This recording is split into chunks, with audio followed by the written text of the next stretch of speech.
Rosa wiped down the last window on the 42nd floor, her reflection staring back at her through the glass. Behind her, the city lights twinkled like scattered diamonds. It was almost midnight, and her back ached from 6 hours of scrubbing, mopping, and polishing the offices of people who would never know her name. She grabbed her cleaning cart and pushed it toward the elevator, the wheels squeaking against the marble floor. Her phone buzzed in her pocket. A text from her daughter. "Mom, when are you coming home? I made dinner. It's probably cold now, but I can heat it up for you." Rosa smiled despite her exhaustion. That girl, always thinking of others, always trying to help. At 17, Lily should be out with friends, posting selfies, living the carefree life teenagers were supposed to live. Instead, she spent her Friday nights waiting up for her mother to come home from work. The bus ride home took 40 minutes. Rosa leaned her head against the cold window, watching the city transform from gleaming skyscrapers to modest neighborhoods with chain-link fences and corner stores. She got off at Maple Street and walked 3 blocks to their apartment building, a faded brick structure that had seen better days. The lights were on in their 3rd-floor unit. Rosa could see them from the street, warm and welcoming. She climbed the stairs slowly, her knees protesting with each step. She was only 41, but some days she felt twice that age. The moment she unlocked the door, the sound hit her. Music, not from a radio or a phone, but live music, piano music, flowing through their tiny apartment like water finding its way around stones in a creek. Lily sat at the keyboard squeezed between their kitchen table and the refrigerator. The instrument was ancient, bought from a garage sale 3 years ago for $60. 3 of the keys didn't work and the sound was tinny, but Lily's fingers moved across it like she was playing in a concert hall. She didn't notice her mother at first, lost in whatever melody was pouring out of her. Her eyes were closed, her whole body swaying slightly with the rhythm. Rosa stood in the doorway, still holding her bag, just watching. This was her daughter's other world, the place where cleaning apartments and stocking grocery store shelves didn't exist. "That's beautiful, baby," Rosa said softly when the music stopped. Lily jumped slightly, then smiled. "Hey, Mom, I didn't hear you come in." She stood up quickly. "Let me heat up the food. I made rice and beans with that chicken you left in the fridge. You didn't have to do that. I wanted to." Lily moved to the kitchen, just 5 steps from the keyboard. Their apartment wasn't big enough for separate rooms to feel separate. The kitchen, living room, and dining area were all one space. 2 small bedrooms branched off to the side, barely large enough for a bed and a dresser each. Rosa sat down at their small table, watching Lily heat up the food in their microwave. The girl had her father's eyes, dark and thoughtful. He'd been gone for 8 years now, leaving nothing but debt and broken promises. Rosa had worked 3 jobs that first year, slowly clawing her way to something resembling stability. "How was work?" Lily asked, setting a warm plate in front of her mother. "Same as always." "Clean, move to the next floor, clean some more." Rosa took a bite. The food was good, seasoned with care. "This is delicious." "Thank you." "I watched a new tutorial today," Lily said, sitting across from her with her own plate. "About jazz improvisation. It's harder than it looks. Everything you play sounds professional to me." Lily laughed. "That's because you're my mom. You have to say that." "I mean it." Rosa reached across the table and squeezed her daughter's hand. "You have a gift, Lily, a real gift." Lily's smile faded slightly. "Gifts don't pay bills, Mom, that's what you always say." Rosa felt a familiar ache in her chest. She had said that many times. Usually when Lily mentioned music school or conservatories or any of those expensive dreams that felt as distant as the moon. What kind of mother crushed her child's dreams with reality? But what kind of mother let her child believe in impossible things? "I know," Rosa said quietly, "but that doesn't make it less true. You're talented." They ate in comfortable silence for a while. The TV was on low volume in the background, some late-night show neither of them was really watching. Through the thin walls they could hear their neighbor's baby crying and someone's television playing too loud. "Mrs. Chen asked if I could work extra hours next month," Lily said, pushing rice around her plate. "The store's doing inventory and they need help." "What about school?" "It's fine. I can manage both. And we need the money for my textbooks next semester." Rosa wanted to argue, to tell her daughter that school was more important, that she was already working too hard, but they both knew the truth. Community college wasn't free, even if it was cheaper than the alternatives. Books cost hundreds of dollars. Bus fare added up. Every little bit helped. Okay, Rosa said. But if your grades slip, they won't, I promise. After dinner, Lily washed the dishes while Rosa showered, letting hot water ease the tension in her shoulders. When she came out in her pajamas, Lily was back at the keyboard playing something soft and gentle. You should sleep, Rosa said. It's late. Just one more song. I'm working on something new. Rosa sat on their worn couch, letting her eyes close. The music washed over her, and for a few minutes she could forget about overdue bills and the strange noise their refrigerator was making, and whether her old car would last another 6 months. For a few minutes there was just the music and the feeling that maybe, somehow, things would be okay. The next morning, Rosa woke to her phone ringing. She fumbled for it on her nightstand, squinting at the bright screen. 6 a.m. Who called at 6 a.m.? Hello? Rosa? It's Patricia from the cleaning service. Her supervisor's voice was rushed, slightly frantic. I know it's your day off, but I need a huge favor. The Ashford estate job, you know, that massive wedding happening today? 2 of our people just called in sick. Food poisoning. I'm desperate. It's double pay and it's just for today. Please tell me you can help. Rosa sat up, her mind already calculating. Double pay. For 1 day. That could cover Lily's textbooks with money left over. What time? We need you there by 8. I know it's short notice. I'll be there. You're a lifesaver. Oh, and Rosa? Bring help if you can. Anyone reliable. We need all hands on deck for this one. After hanging up, Rosa sat on the edge of her bed thinking. Lily was off work today. She'd planned to study and practice her keyboard. But double pay for both of them? That was too good to pass up. She knocked softly on Lily's door. Baby, you awake? A muffled sound from inside, then Lily appeared, hair messy from sleep. What's wrong? Nothing's wrong. But how would you like to make some extra money today? We'd be working together. Lily rubbed her eyes. Doing what? Cleaning. For a big wedding. It's at some mansion and they're paying double. Today? But I was going to... Lily stopped herself. Rosa watched her daughter's face, seeing the internal debate. Dreams versus reality. Music versus money. The choice they always had to make. Okay, Lily finally said. Let me get dressed. 2 hours later, they pulled up to the Ashford estate in Rosa's aging Honda. Lily stared out the window, her mouth slightly open. Mom, she whispered. This isn't a house. This is a castle, Rosa had to agree. The iron gates, the fountain in the circular driveway, the mansion that seemed to stretch forever. This was a different world, one she only saw from the outside, usually while cleaning it. They grabbed their supplies from the trunk and headed toward the service entrance, where Patricia was waiting with a clipboard and a stressed expression. Thank God you're here, she said. Come on, we have so much to do before the guests arrive.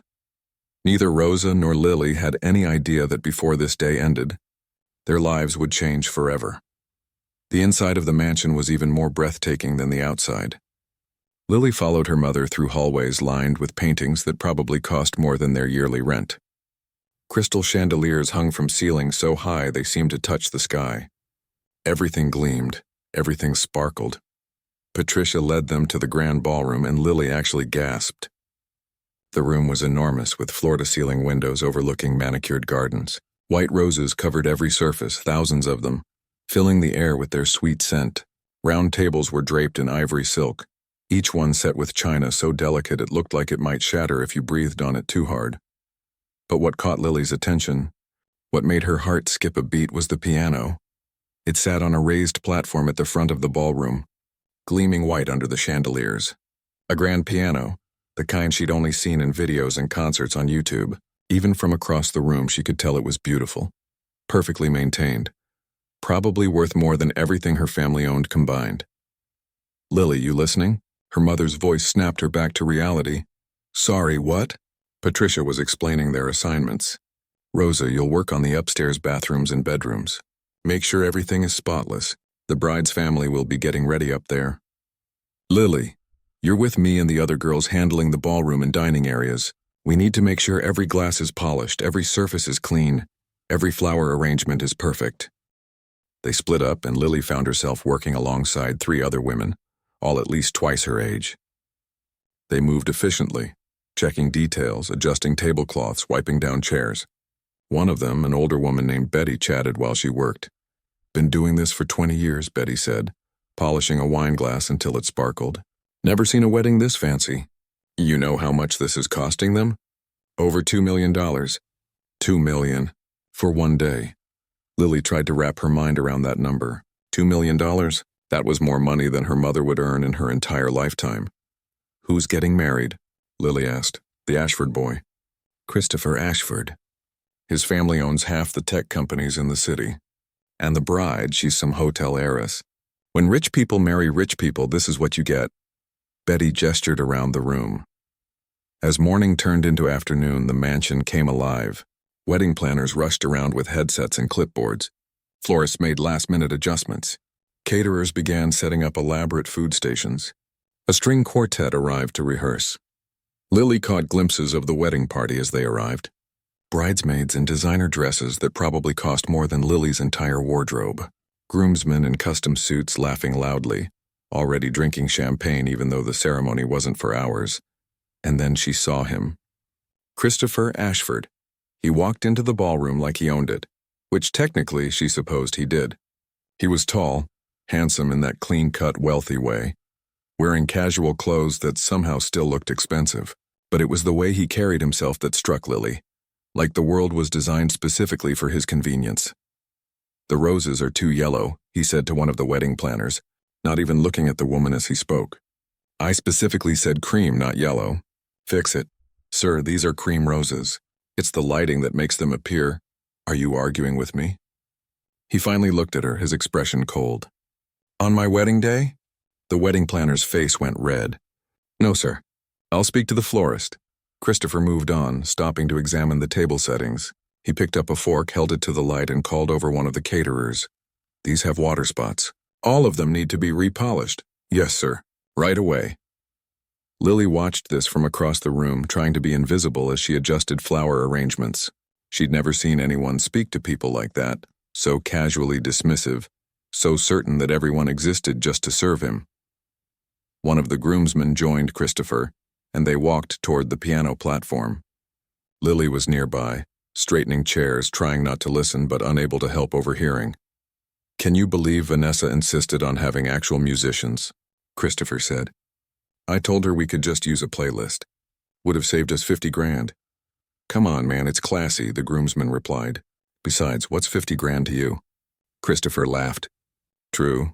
I spend more than that on cars I never drive. They moved away, and Lily felt something tight in her chest. $50,000. For music. For one day.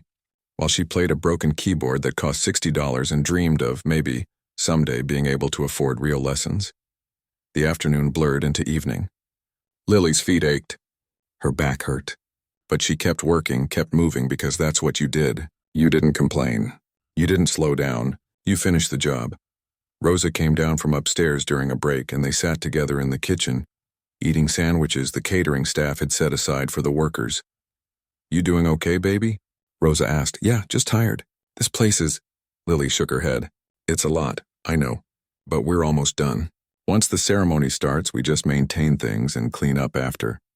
Then we can go home. Mom, did you see that piano in the ballroom? Rosa smiled knowingly. I knew you'd notice that. It's beautiful, isn't it? It's perfect. Lily took a bite of her sandwich. I just keep thinking about how different my life would be if I could play something like that. If I could have real training, real opportunities. Lily, I know. I'm not complaining. I'm grateful for what we have. But sometimes I just wonder, what if? Rosa reached across the small table and took her daughter's hand. You're going to do something amazing with your life, I know it. This is just the beginning. Lily wanted to believe that. She really did. As the sun began to set, the guests started arriving. Expensive cars lined up in the driveway. Women in gowns that sparkled under the lights. Men in tuxedos. Everyone looked like they'd stepped out of a magazine. The ceremony was outdoors in the garden. Lily and the other staff watched from the sidelines as Christopher and his bride, Vanessa, exchanged vows under an arch covered in white flowers. A photographer captured every moment. Guests wiped away tears. It was beautiful in that distant, untouchable way. After the ceremony, everyone moved to the ballroom for the reception. The professional musicians began to play. Dinner was served, course after elaborate course. Champagne flowed. People danced and laughed and celebrated. Lily worked quietly, clearing plates, refilling water glasses, staying out of the way. She was good at being invisible. Most people didn't even notice the staff. They looked right through them, like they were part of the furniture. During a lull while the guests were dancing and the dinner rush was over, Lily found herself near the piano. The musicians had taken a break. The instrument sat there, silent and waiting, more beautiful up close than she'd imagined. She looked around. Everyone was distracted. The other staff members were in the kitchen. Her mother was upstairs. No one was watching. Her fingers itched to touch those keys. Just once. Just to know what it felt like to play a real piano, a perfect piano. She knew she shouldn't. She was staff. She was there to work, not to touch expensive things that didn't belong to her. But the pull was too strong.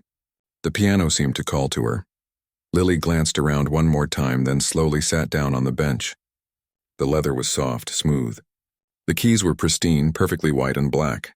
She lifted her hands, hovering over them, her heart racing. Just one chord, she told herself, just to hear what it sounds like. Her fingers touched the keys. And then a voice cut through the ballroom like a knife. Well, well, well, what do we have here? Lily's blood turned to ice. She looked up to see Christopher Ashford walking toward her, 3 of his groomsmen trailing behind him. They all had drinks in their hands. They were all smiling, but not in a kind way. Looks like the help wants to be a musician, Christopher said, loud enough that people started turning to look. How adorable. Lily stood up so fast she nearly knocked over the bench. Her face burned with embarrassment. I'm sorry, I was just... No, please, Christopher said, gesturing grandly to the piano with his champagne glass. I insist. Give us a performance. You clearly think you belong here. His groomsmen laughed. More guests were watching now. Lily could see people pulling out their phones. She wanted to disappear. She wanted the floor to open up and swallow her whole. Then she saw her mother in the doorway. Her face pale with worry, and something inside Lily shifted. She'd spent her whole life being invisible, being quiet, accepting that people like her didn't get to touch things like this piano. But maybe, just this once, she didn't have to accept it. Maybe she could show them. Lily sat back down at the piano, her hands steadier now. What would you like me to play? She asked, her voice quiet but clear. Christopher smirked. Surprise us.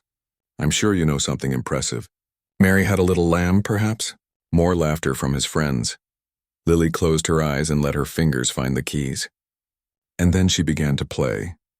The first notes that came from the piano weren't tentative or nervous. They were clear and strong, filling the massive ballroom with a sound so pure it seemed to make the chandeliers shimmer. Lily's fingers moved across the keys like they'd been waiting their whole life for this moment.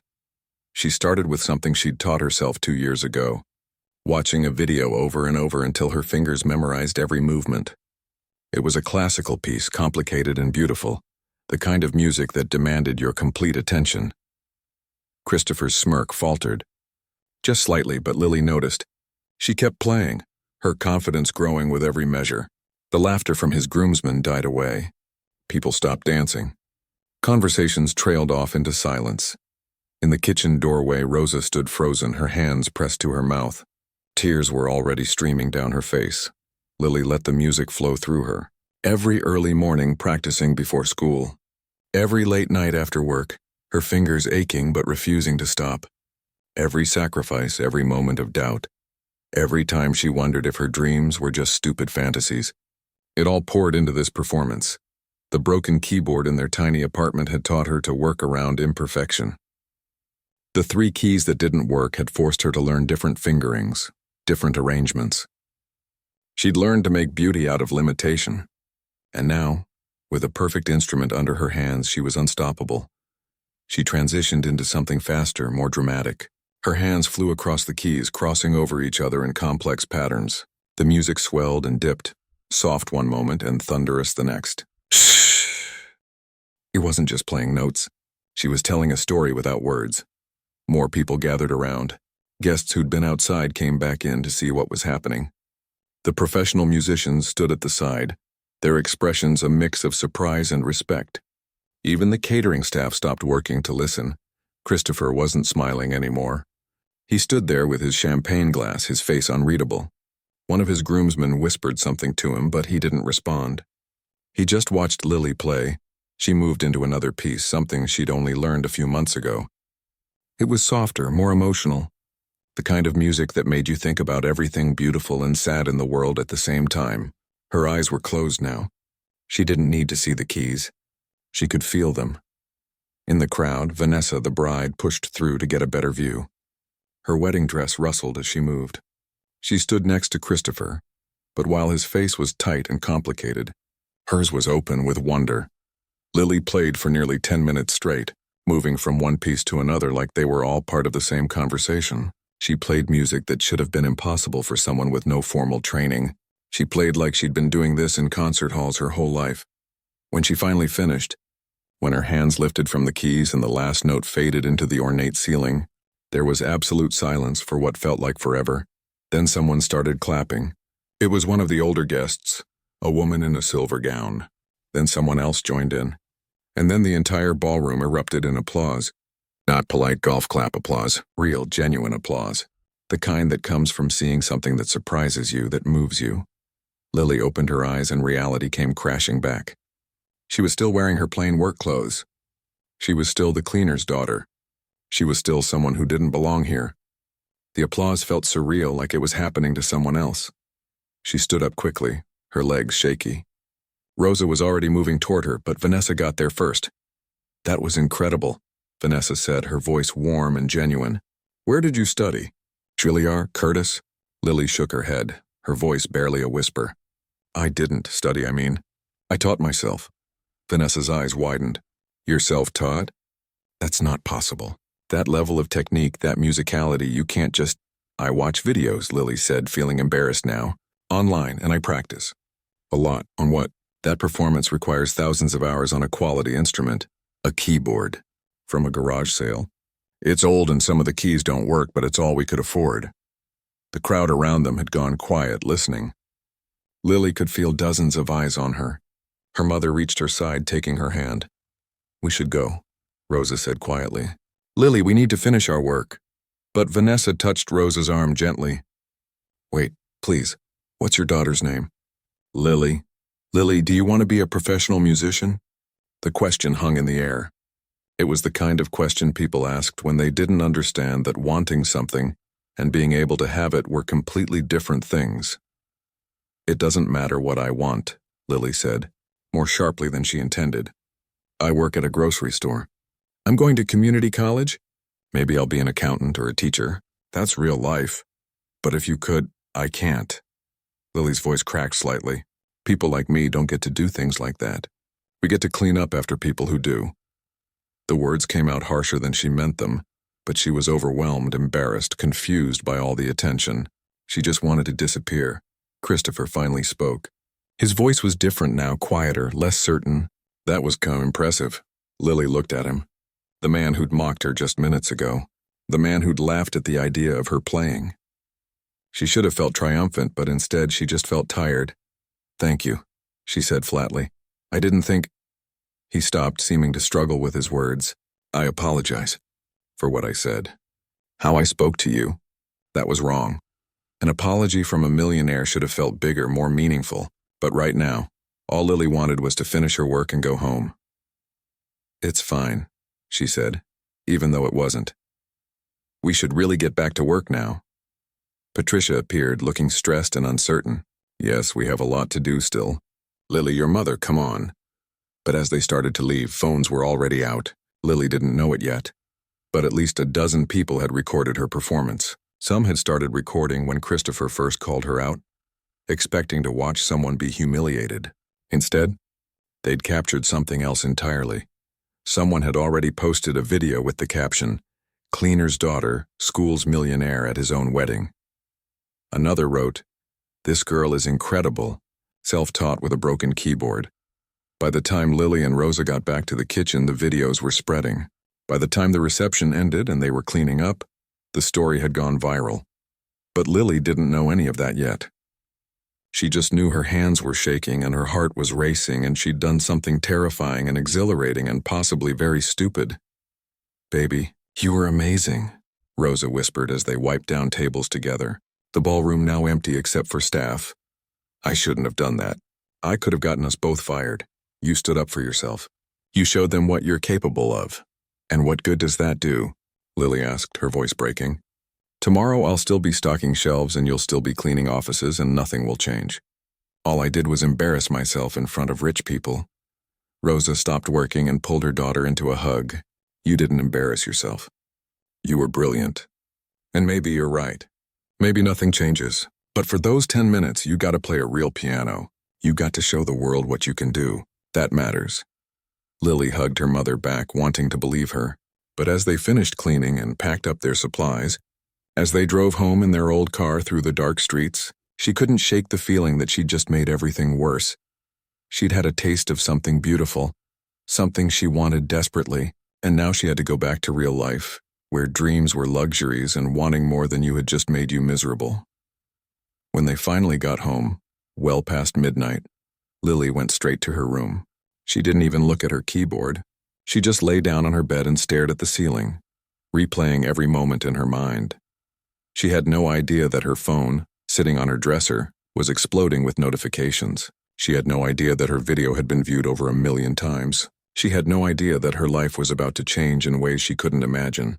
All she knew was that tomorrow, she'd have to wake up and go back to being invisible again, and somehow that felt harder now than it ever had before. Lily woke up to the sound of her phone buzzing, not just once or twice, but constantly like an angry bee trapped in her room. She squinted at the clock. 7 in the morning. Who was texting her this early on a Sunday? She reached for her phone and immediately dropped it in shock. The screen was filled with notifications. Hundreds of them. Messages from people she barely knew. Friend requests from complete strangers. Her social media accounts were exploding. What the? She whispered, her heart starting to race. She opened her messages. The first one was from a girl she went to high school with. OMG, Lily, is this really you? You're all over the internet. Another from a co-worker at the grocery store. Girl, you're famous. Check Twitter. Lily's hand shook as she opened the video app on her phone. The first thing she saw was her own face. Someone had posted a video titled, "Millionaire mocks cleaner's daughter. Instantly regrets it." It had been viewed over 3 million times, 3 million. She watched herself on the screen, sitting at that white piano playing like her life depended on it. The comments section was flooded. This girl is incredible. Self-taught? No way. That's impossible. The look on that rich guy's face when he realized she could actually play. This is what real talent looks like. There were negative comments too, of course. People saying it was fake, staged for attention. People criticizing what she wore, how she looked, the way she spoke. But most of the comments were positive. Overwhelmingly so. Lily sat there in her bed staring at her phone, trying to process what was happening. This wasn't real. Things like this didn't happen to people like her. A knock on her door made her jump. Lily, baby, are you seeing this? Her mother's voice sounded strange, excited, and scared at the same time. Rosa came in holding her own phone. The cleaning company called me. Patricia said people have been calling them asking about you. Reporters, music schools. She didn't know what to tell them. Mom, I don't understand. I just played piano. People play piano all the time, not like that. And not with your story. People love an underdog, baby. They love seeing someone talented prove themselves. Lily's phone rang. An unknown number. She stared at it. Should I answer? I don't know, Rosa admitted. Lily answered anyway. Hello? Hi, is this Lily? My name is Janet Chang. I'm a reporter with Channel 7 News. We'd love to interview you about your performance last night. Would you be available? I don't think so. I have to work today. We could work around your schedule. This is a really inspiring story, Lily. People want to know more about you. After Lily politely declined and hung up, the phone rang again. Then again. Bye. The third call, she stopped answering. Instead, she got dressed and ready for her shift at the grocery store, trying to pretend everything was normal, but nothing was normal. When she arrived at work, her manager, Mr. Peterson, was waiting for her. He was a kind man in his 50s who usually just nodded at her when she came in. Lily, is it true? What they're saying online? I guess so. I mean, yes, I played piano at a wedding yesterday. That was beautiful. Really beautiful. My wife showed me the video this morning. He paused, looking uncomfortable. We've been getting calls too. People asking about you. Some customers recognized you when they came in. It's been a bit chaotic. Lily's stomach dropped. Am I in trouble? No, nothing like that. I just wanted to make sure you're okay.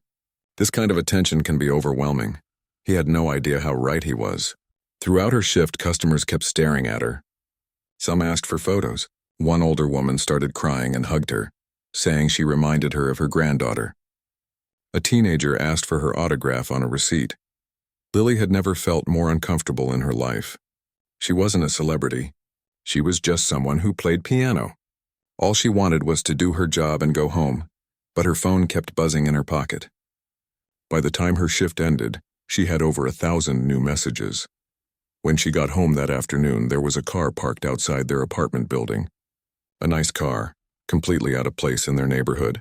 As Lily approached, a woman stepped out. She was maybe 40, dressed professionally in a way that screamed money and success. "Lily?" the woman called out. "I'm so sorry to show up like this. My name is Diana Foster.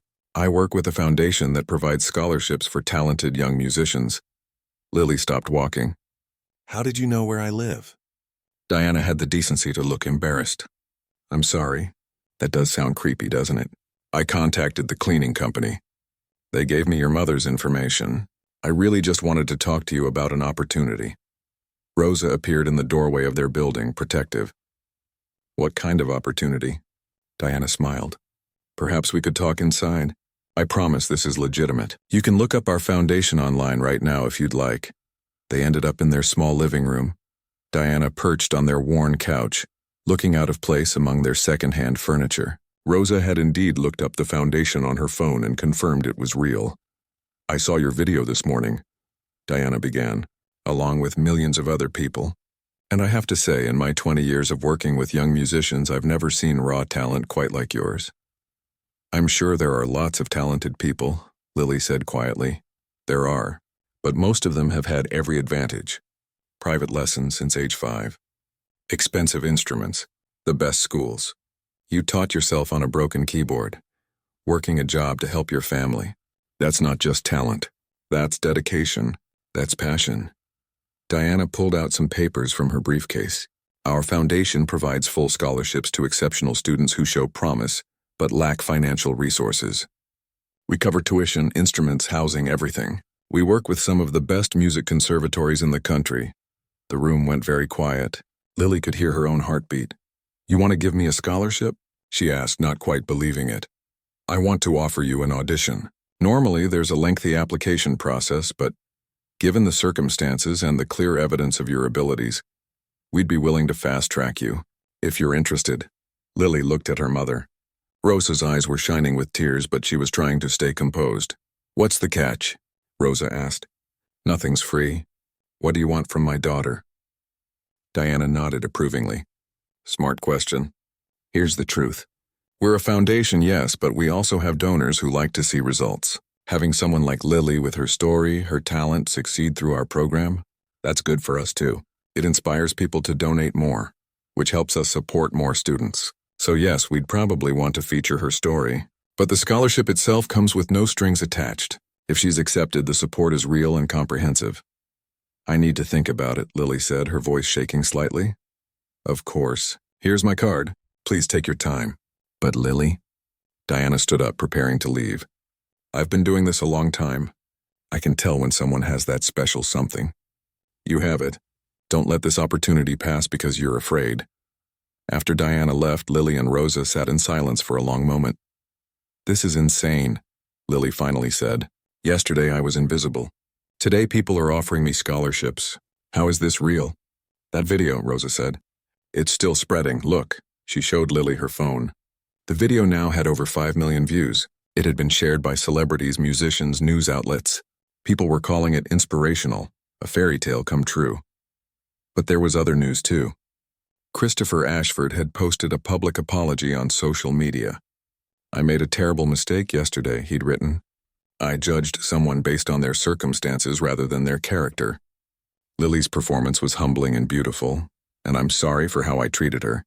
I'm making a donation to music education programs in her name, and I hope others will join me in supporting young artists who deserve opportunities."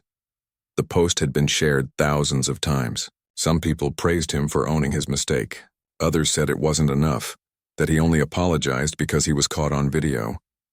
Lily didn't know how to feel about any of it. Part of her was grateful. Part of her was overwhelmed. And part of her was terrified that this was all temporary, that tomorrow everyone would forget about her and she'd be back to stocking shelves and dreaming impossible dreams. Her phone buzzed again. Another message, this one from Vanessa, Christopher's wife. "Hi Lily, I hope you don't mind me reaching out. I'd love to talk to you about some opportunities. You have my number now. Please call anytime." Rosa put her arm around her daughter. "What do you want to do, baby?" Lily thought about her broken keyboard, about early morning practice sessions, about every time she'd told herself that music was just a hobby, not a real future. She thought about Diana's words. "Don't let this opportunity pass because you're afraid." "I want to try," she whispered. "I'm terrified, but I want to try." "Then we'll try," Rosa said firmly. Together. That night, Lily sat at her old keyboard and played. The keys still stuck. The sound was still tinny. But somehow it felt different now, like maybe it had been preparing her for something bigger all along. 3 weeks after the wedding, Lily stood in front of a panel of 5 judges at the conservatory. Her hands were sweating. Her heart felt like it might burst out of her chest. This was the audition that would determine everything. The room was intimidating. High ceilings, perfect acoustics, and a grand piano that probably cost more than her mother's car. The judges sat behind a long table, their faces neutral and professional. They'd heard thousands of auditions. She was just another nervous kid to them. "Whenever you're ready," the woman in the center said. Lily sat down at the piano. She'd practiced for this moment every single day since Diana had offered her the audition. She'd played until her fingers ached, until her mother begged her to rest. But now, sitting here, all of that practice felt like it might not be enough. She closed her eyes and began to play. The piece she'd chosen was challenging, something that would showcase her technical ability and her emotional depth. Her fingers found their rhythm, and slowly the fear started to fade. This was what she knew. This was where she belonged. When she finished, there was a moment of silence. Then one of the judges, an older man with silver hair, leaned forward. "How long did you say you've been playing?" "About 5 years, sir." "And you've never had formal lessons?" "No, sir. Just videos and practice." The judges exchanged glances. The silver-haired man shook his head slowly, but he was smiling. "That's remarkable. Truly remarkable. We'll be in touch within the week." The week that followed was the longest of Lily's life. She tried to stay busy with work and community college classes, but her mind kept drifting. What if they said no? What if that video had given everyone unrealistic expectations, and she'd disappointed them in person? Rosa tried to keep her spirits up. "Whatever happens, I'm proud of you. You tried. That's what matters." But they both knew how much was riding on this. The scholarship wasn't just about music. It was about a different future, a different life. The call came on a Tuesday afternoon. Lily was restocking produce when her phone rang. She almost didn't answer, but something made her step outside into the parking lot. "Lily, this is Diana Foster. I have news." Lily's legs felt weak. "Okay, you've been accepted. Full scholarship." They were unanimous in their decision. They said you're one of the most naturally gifted students they've encountered in years. Lily had to sit down on the curb. "Are you serious?" "Completely serious. Classes start in the fall. We'll help you with everything, the move, settling in, all of it. Lily, your life is about to change." When Lily called her mother, Rosa actually screamed with joy. A customer in the store asked if everything was okay. Rosa just laughed and cried and said, "My daughter got a scholarship. My baby's going to music school." But acceptance was just the beginning. The next few months were a whirlwind. Lily had to finish her semester at community college. She had to learn music theory, which she'd picked up in pieces but never studied formally. She had to prepare for a level of competition and excellence she'd never experienced. The attention didn't go away either. News outlets ran follow-up stories. "Viral piano girl gets full scholarship" was a headline that appeared everywhere. People she'd never met sent her encouraging messages. Some sent hate too, calling her a charity case, saying she didn't deserve special treatment. Lily learned to ignore the negativity, though it wasn't always easy. One afternoon, about a month before she was supposed to leave for the conservatory, she got an unexpected visitor at work. Christopher Ashford walked into the grocery store. looking completely out of place in his expensive suit among the produce aisles. Lily saw him and froze. They hadn't spoken since the wedding, though she'd seen his public apology online. "Hi," he said, approaching carefully. "I hope it's okay that I came here. I wanted to talk to you." "I'm working," Lily said, keeping her voice neutral. "I know. I'll be quick. I just wanted to say in person that I'm sorry. Really sorry. Not because people saw what I did, but because what I did was wrong. I've been thinking about it a lot. About how I treat people. About my assumptions." Lily studied his face. He looked uncomfortable, genuinely remorseful. "Okay. I grew up with everything," Christopher continued. "I never had to struggle for anything. And somewhere along the way I started thinking that meant I was better than people who did have to struggle. You showed me how wrong I was, so thank you for that. And I'm genuinely happy about your scholarship. You deserve it." "Thank you," Lily said, and she meant it. His apology wouldn't erase what happened, but it felt real. "I hope you're working on being better." "I am. My wife is making sure of it." He smiled slightly. "She's a good influence." After he left, Lily felt something shift inside her. She'd spent weeks angry about how he'd treated her. But holding on to that anger wasn't helping anyone. He was trying to learn from his mistake. Maybe that was enough. The day Lily left for the conservatory, their entire apartment building seemed to come out to say goodbye. Mrs. Chen from upstairs brought dumplings. The family next door gave her a good luck card with $20 inside. Even Mr. Peterson from the grocery store came by with flowers. Rosa packed her daughter's car with everything she'd need. Clothes, books, and carefully wrapped in blankets the old keyboard from the garage sale. "You don't need to bring that," Lily said. "They'll have real pianos there." "I know.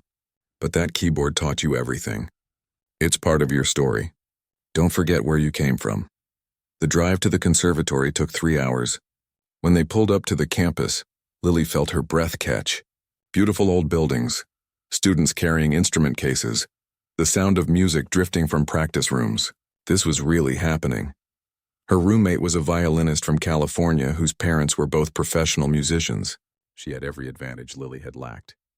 But when she heard Lily play during their first week, she said with genuine respect, "You're the real deal. I've had 15 years of lessons and you're better than me." The conservatory was harder than Lily expected. She had technical gaps in her knowledge. She'd never learned to read music at the speed her classmates could. She had to work twice as hard just to keep up with the theory classes. But she did keep up. She practiced until her hands cramped. She asked questions when she didn't understand. She accepted help when it was offered. And slowly, steadily, she improved. Not everyone was supportive. Some students whispered that she only got in because of her viral video, that it was a publicity stunt. A few professors were skeptical at first, questioning whether self-taught skills could translate to classical training. Lily proved them wrong, one performance at a time. 6 months into her first year, the conservatory held a winter showcase. Lily was chosen to perform. Rosa took a bus for 6 hours to be there. She sat in the audience wearing the same dress she'd worn to church for the past 10 years. But she'd never looked more proud. Lily walked onto the stage, and for a moment she was back in that ballroom at the wedding, nervous, out of place, certain she didn't belong. But then her fingers touched the piano keys, and everything else fell away.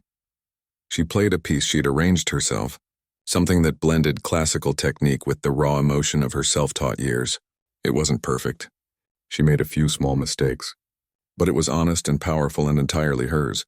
The audience gave her a standing ovation. Rosa was crying again, but this time they were tears of pure joy. After the performance, as students and parents mingled, Lily found her mother in the crowd. "You did it, baby," Rosa said, hugging her tight. "You really did it." "We did it, Mom. I couldn't have done any of this without you." Later that night, back in her dorm room, Lily sat at the old keyboard from the garage sale. She played quietly so she wouldn't disturb her roommate. The keys still stuck. The sound was still tinny. But it reminded her of something important. Talent mattered. Opportunity mattered. But what mattered most was refusing to let anyone make you feel small. Christopher Ashford had tried to mock her, to put her in what he thought was her place. But she hadn't stayed there. She'd risen up and shown him and everyone watching what she was capable of. Her phone buzzed with a text from Diana. "Saw the showcase video. You're going to do amazing things." Lily smiled and set her phone aside. She didn't know exactly what those amazing things would be yet. Maybe she'd become a concert pianist. Maybe she'd teach music to kids like her who couldn't afford lessons. Maybe she'd do something she hadn't even imagined yet. But whatever path she chose, she knew one thing for certain. She would never forget that night at the wedding when everything changed. Not because a millionaire mocked her, but because she refused to let that mockery define her. She had sparkled then, and she would keep sparkling. Not for anyone else, but for herself, and that was the only validation she needed.